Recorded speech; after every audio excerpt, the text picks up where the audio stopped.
Very warm welcome to you to the final day of the first Middle East Education Thought Leadership Forum. We've had over 1,200 delegates from 54 countries join us in the previous 2 days, and we are looking forward to more people joining us today. As some of you are joining us for the first time, I will repeat bits of the introduction from previous days and tell you that the forum is organised by Gulf Conferences under the patronage of the Secretary General of the Association of Arab Universities, to whom we are very grateful. We're also very grateful to the sponsors listed at the end of the programme and who can be found in the expo area of the platform, without which this event would not be possible. Thank you very much indeed to our sponsors. The aims of the forum are to understand the global context of higher education for the coming decade, and in particular to understand the implications and opportunities created by technological advances. We do this to enable ministers to review their strategies in the context of their 2030, 2040, 2050, or in the case of one country, 2071 vision. Review the contribution of universities to the achievement of those strategies, to enable rectors to evaluate their strategic plans and modernize their practices in the context of the opportunities and challenges, and to enable the providers of higher education services to present and refine their solutions. Learning from this forum will inform the Association of Arab Universities' input to the UNESCO World Conference in May next year. So your voice will be heard, and I would urge you to put your comments and questions in the chat. Despite the large size of this event, people have been involved in previous days. We have been able to pick up questions and comments, and even if we don't pick them up live, they will be there for inclusion in the association's report. I'd like now to introduce Melissa Emler, who is the technical director of this event, to help you through using the platform. Melissa. Good morning, and thanks again, David, for all you are doing. I want to just take you through the platform really quickly. If you look on the left-hand side of the screen you are looking at, there is navigation for all of the different areas within the online venue. You will see reception. In the reception area, you can see the schedule for the day, and you should see the stage. And right now there's a live indicator that we are live on stage, and that is there for you. Networking, there have been over 450 networking connections at the conference so far during your breaks, and we would encourage you to continue using the networking area. It is a random pairing with another person at the event, and you have 3 minutes to connect. And if you are connecting and you want to continue the conversation, click expand, and you will get more time with that individual. You will also see the expo area, and below the expo area is the replays. We have all of the replays from the prior sessions over the last 2 days in that space, so you can watch them at your leisure. Gulf Conferences is going to keep that replay area available for 30 days after the conclusion of our event today. So if you come back to this link and head to the replay, you will be able to see all of the sessions that have taken place prior. So that's the left-hand navigation. In the center is where the content is. This is where the video will appear. And on the right-hand side, we have the connection pane. That is where the chat is, and you can connect with other people in that space. Above there is a place for you to set your profile. Right now, if you don't see your picture, you see a blue circle with your initials. Click that and edit your profile to add your picture, your LinkedIn profile, or any other thing you'd like to use to connect with people. But those are the major pieces of the event, and I would encourage you, if you need any support throughout, just put your question in the chat, and those people who've been here over the last couple of days, as well as myself and our teams, will answer your question as soon as possible to ensure you have an enjoyable experience. Thanks, David. Thank you, Melissa. Our program today includes global perspectives. We will be welcoming Roberta from the World Bank later on. Perspectives from different countries. We will start with one of those, and it will have other sessions which look at quality, at the relationship between universities and ministries. There will be a student perspective. We'll be doing an evaluation of the event, which we would like you to be involved in. And a number of our sponsors will be sharing their innovations with us.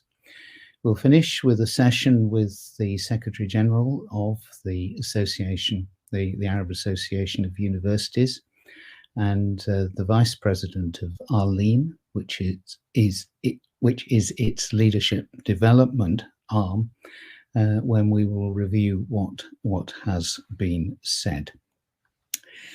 But we start this morning with Yemen, a country challenged in many ways, but focusing on achievable, sustainable development.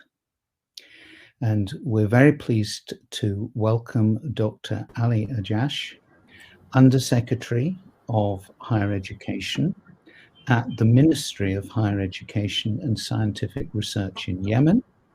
And Dr. Ali is going to speak under the title, The Role of Higher Education in Achieving Sustainable Development in Yemen.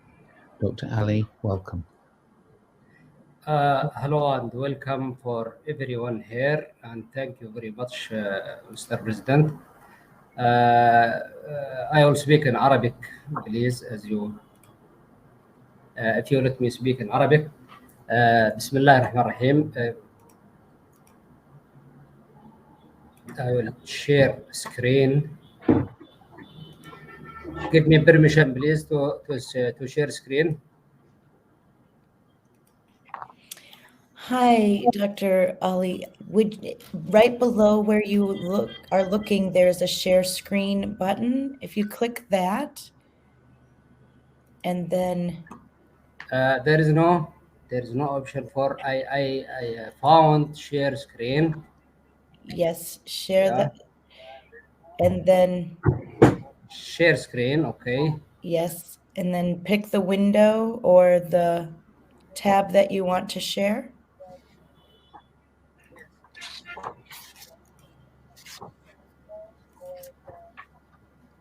Okay. And once you share that, I will add it to the screen for you. I can't. Anyway, I will speak, and I can't share my screen. Yes. Okay. So if you want to just speak, that's okay. It's okay. It's okay. بسم الله الرحمن الرحيم. أسعد الله صباحكم جميعا بالخير. تحية لكل الحضور، وشكرا جزيلا لاتحاد الجامعات العربية والمركز الخليج على إقامة هذه الفعالية. ويسعدني اليوم أن أتحدث عن واقع التعليم بالجمهورية اليمنية وعلاقته بتحقيق أهداف التنمية المستدامة. الحقيقة أننا في اليمن نعاني وضعا استثنائيا. يعرف العالم طبيعة ما تعانيه الجمهورية اليمنية في ظل الظروف الراهنة، في ظل انقلاب حدث في اليمن منذ عام 2014. هذا الانقلاب سنحكي لابد أن نتطرق إليه لأنه أساس المشكلة وأس الداء. وطبعا حالة النزاع التي تعيشها اليمن يعني مرت بها الكثير من شعوب الدول العربية ومن شعوب العالم. لكن حالة النزاع التي نعيشها في اليمن هي حالة مختلفة جذريا عما تعيشه تلك البلدان.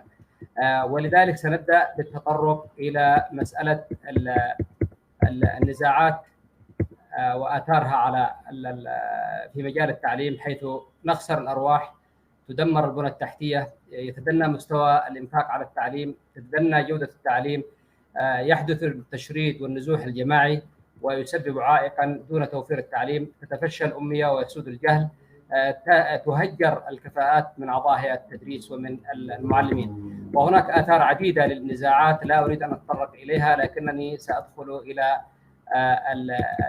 مسألة قصة اليمن وما الذي حدث فيها.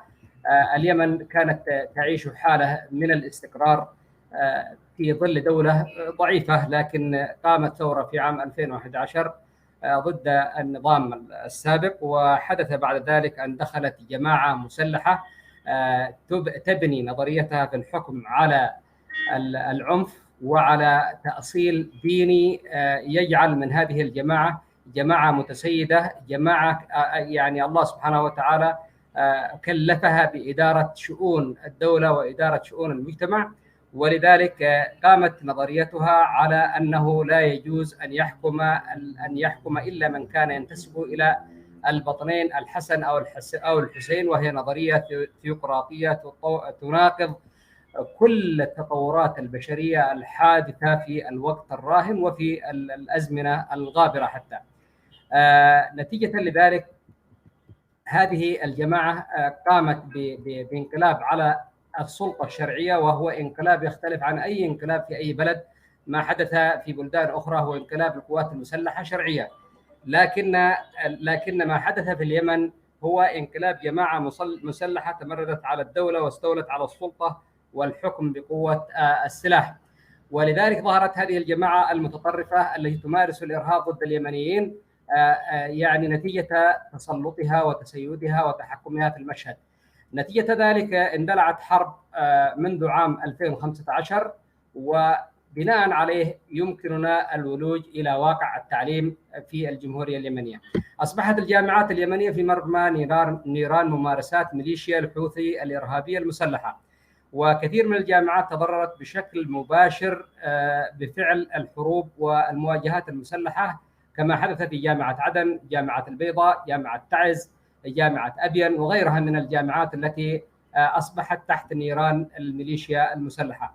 تأثرت مباني هذه المؤسسات بشكل كلي وجزئي جراء هذه الحرب، ولم تتمكن الحكومة من إعادة إعمار أو صيانة هذه المباني. أدى ذلك إلى ضعف البنى التحتية والأجهزة والمعدات والمعامل، وتهالك المتوافر منها من معامل ومختبرات ومكتبات وأجهزة ومعدات في ظل ضعف الصيانة. لدي الكثير من الصور الحقيقة، هذه يمكن أن أعرضها، لكن لا أدري ما الذي حدث، لم أتمكن من عرضها لم أتمكن من مشاركتكم الشاشة. الجامعات اليمنية حينما سيطرت عليها هذه الميليشيا سخرتها لأنشطتها وفعالياتها الطائفية، ولديها يعني القوة القاهرة في إرغام الطلبة على حضور الفعاليات الطائفية، وهي كلها فعاليات طائفية لا تمت بصلة إلى التعايش والسلام والقبول بالآخر في المجتمع اليمني. لديهم ما يسمى بيوم الشهيد، يوم السيدة زينب، يوم زيد بن علي، يوم الولاية، يوم الغدير، يوم الصرخة، يوم استشهاد الحسين، يوم ذكرى مقتل زعيم الميليشيا المتمرد. وبذلك صارت مؤسساتنا التعليمية أماكن لممارسة أنشطة طائفية عنصرية بمفاهيم جهادية، كل ذلك يصب في اتجاه تقويض السلم الأهلي والإقليمي والدولي، بمعنى أن لدينا جماعة تمارس العنف أو تربي الشباب من خلال هذه الفعاليات، تستغل هذه الفعاليات الطائفية غير الوطنية غير المنتمية للإنسانية، وتجمع وتحشد الشباب وتوجههم بالاتجاه نحو الجبهات للمشاركة في قتال الجيش الذي يدافع عن الجمهورية وقيمها وقيم العدالة والحرية والمساواة. وأيضا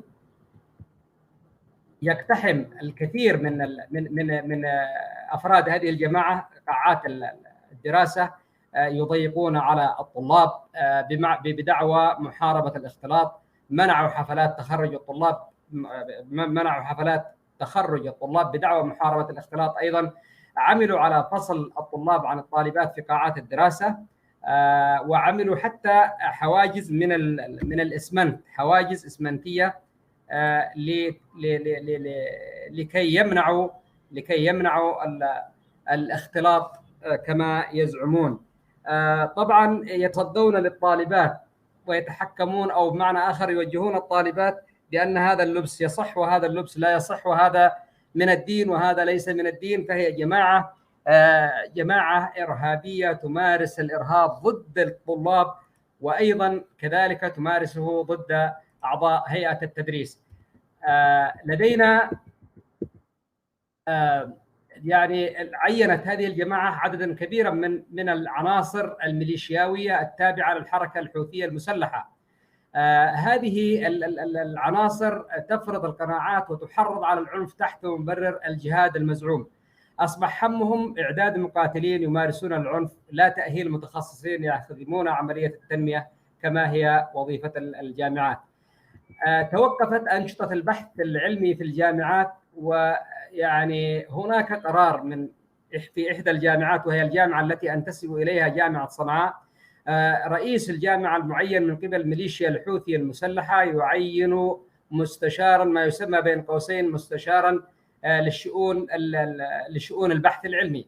هذا المستشار يحمل درجة البكالوريوس وهو أحد عناصر هذه الميليشيا، يقوم بممارسة الوصاية على إقرار خطط الباحثين للحصول على للتسجيل لدرجتي الماجستير والدكتوراه.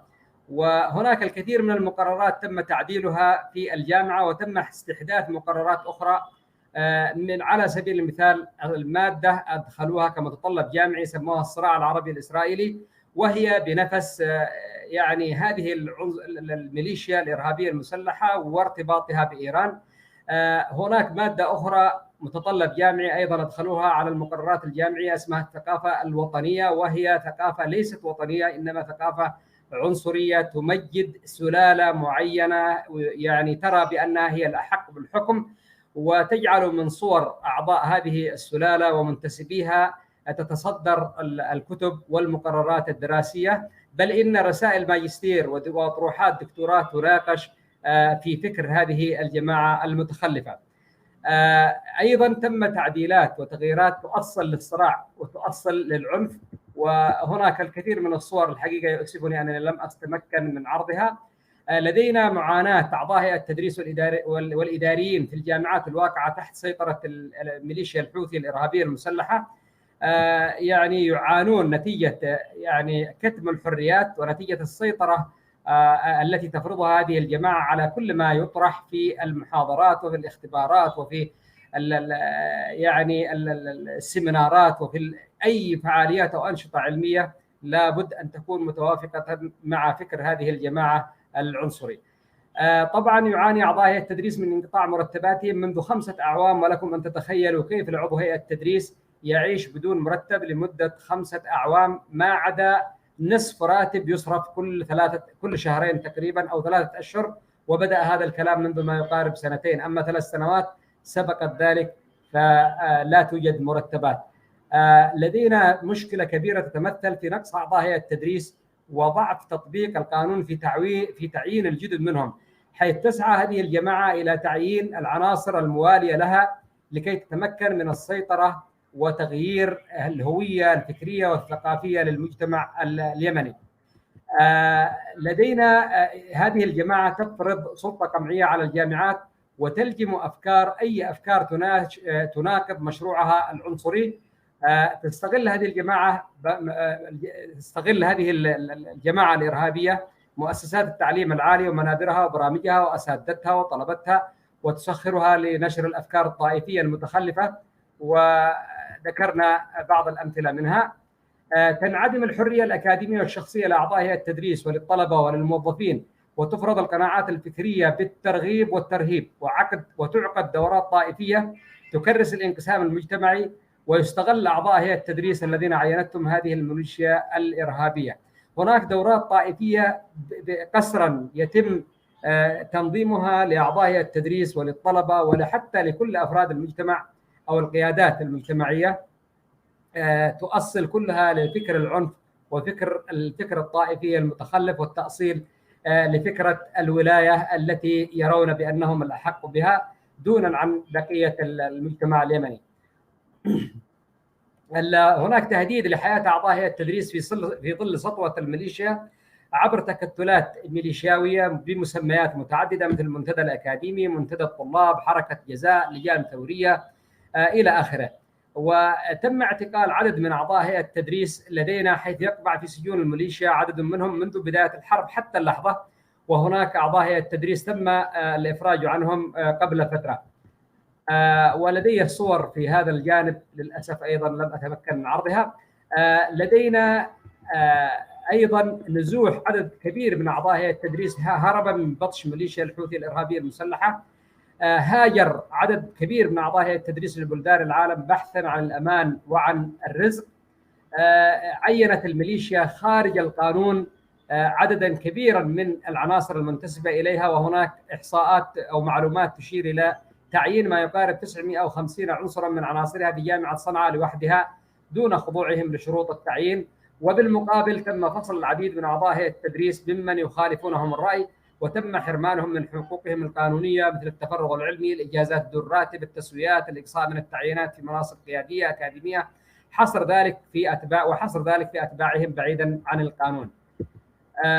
كثرة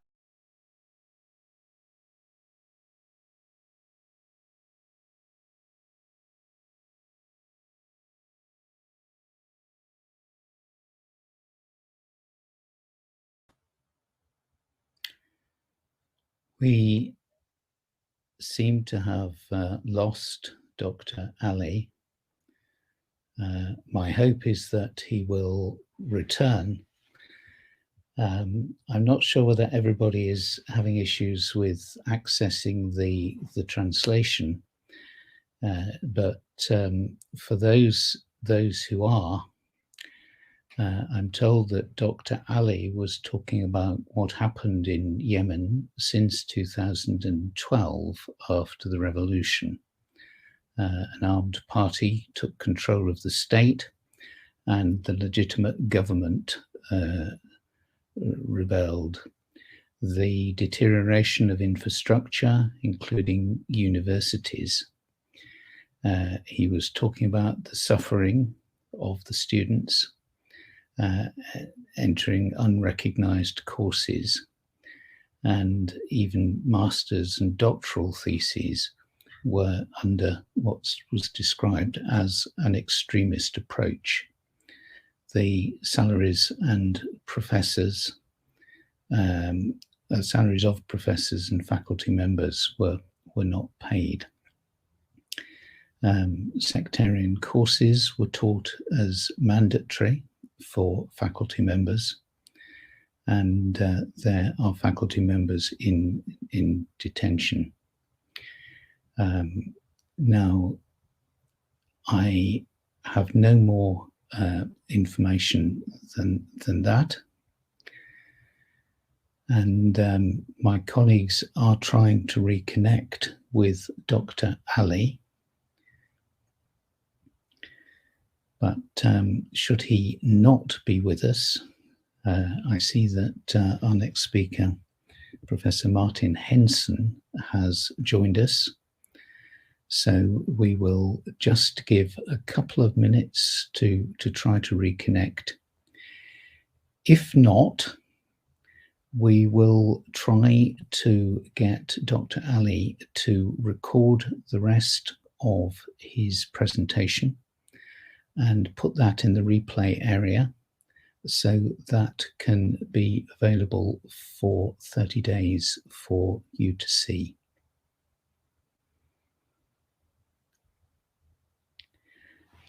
Let us move on, and let me, so that he might see it on recording, say thank you to Dr. Ali.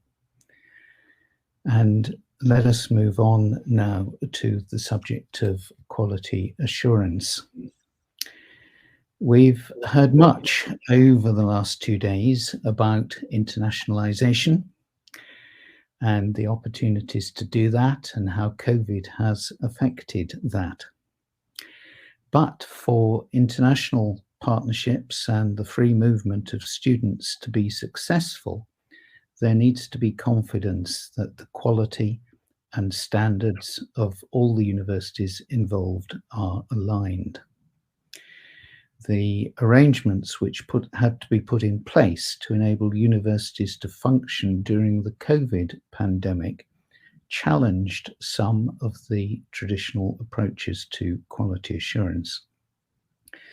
Professor Martin Henson has served as the Dean for International Affairs in a UK university, and he has chaired numerous accreditation and licensing panels in the United Arab Emirates and in other countries in the Gulf region.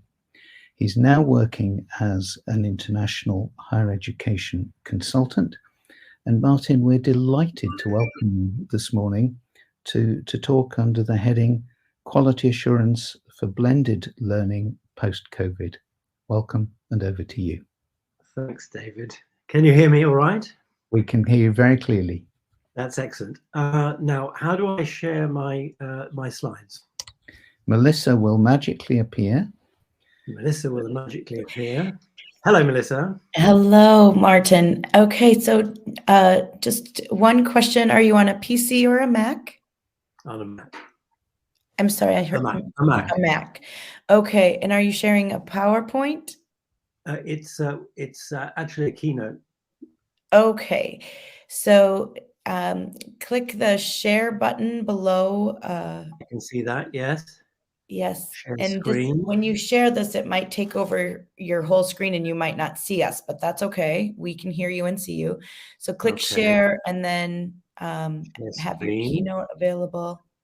Okay, I would like to record this here. Open.